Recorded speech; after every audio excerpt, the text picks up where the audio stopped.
Thanks for clicking on the video, guys. So today we're here reviewing Debian 9.6. So why do you guys care about Debian? Well, in short, Debian is the daddy of Ubuntu and granddaddy of pretty much any Ubuntu-based distribution.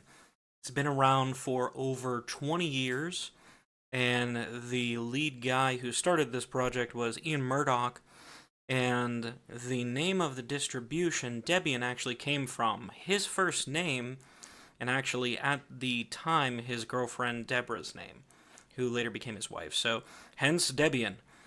So what's interesting about Debian? It is one of the oldest distributions, and it's also one of the most rock solid.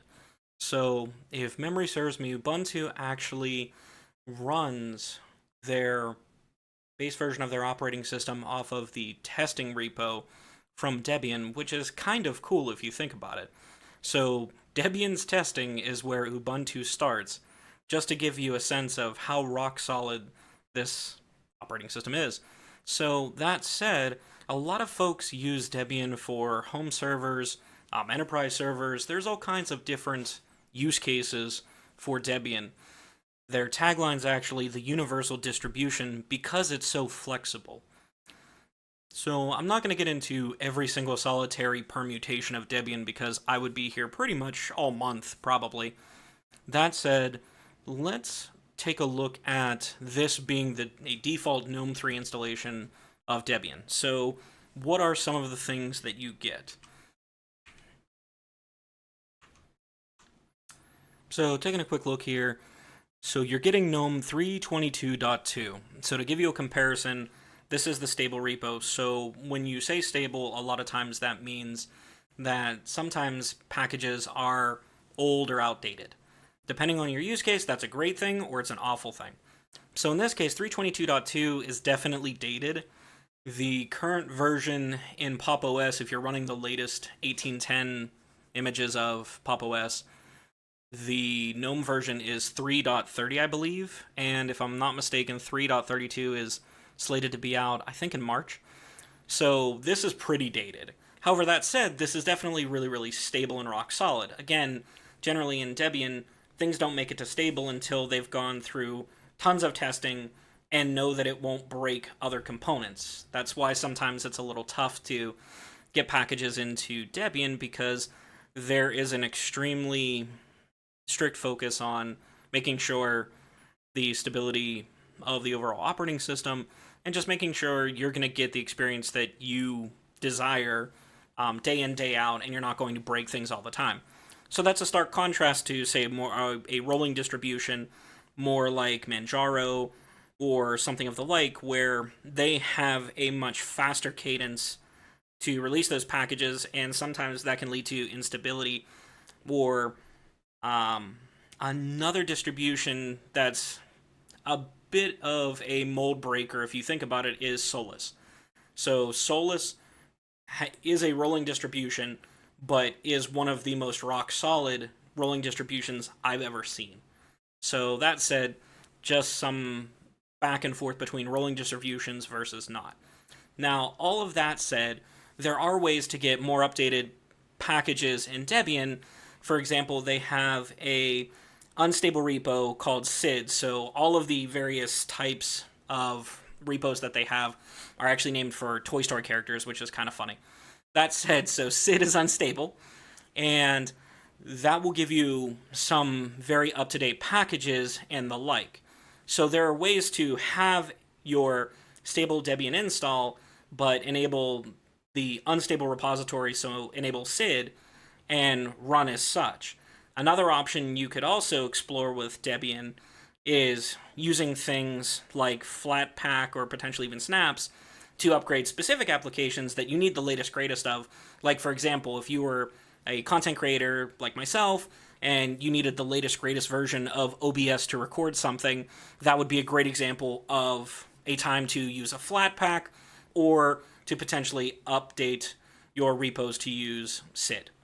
So anyways, Debian's a really cool distribution. Not a ton of folks talk about it these days, but I think it's really important to understand the history of Linux, where and how Ubuntu kind of got its start, what it's based on, and give it its due props, really, since it's been around so long.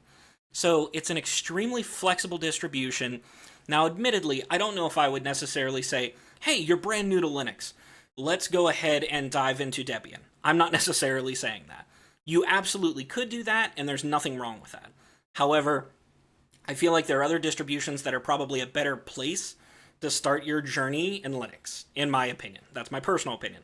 I'm sure there are plenty of people who are going to tell me why I'm wrong, and the 57 reasons why that shouldn't be the way that people do things and everybody should use Debian. I digress. So, again, this is a fairly stock install of GNOME. I still haven't done a GNOME video. I will, I swear, it's coming. But basically, GNOME is GNOME pretty much everywhere. So, it's the same on Debian as it is on Pop! OS, and this, that, and the other thing, other than the actual version that's running. So, you're basically going to get a very similar experience across desktops. So, in the future, when I go over desktop environments, I have a feeling that people are not going to be very used to the idea of separating the operating system from a desktop environment, because most other operating systems, you don't get that choice. So it's kind of an interesting thing that people can keep a very similar user interface, but swap out the underlying base OS to get a different experience. It's kind of a different way of thinking, which is kind of cool in my opinion. So, again, there's not a whole lot for me to dive into here. Again, we've already covered Pop! OS.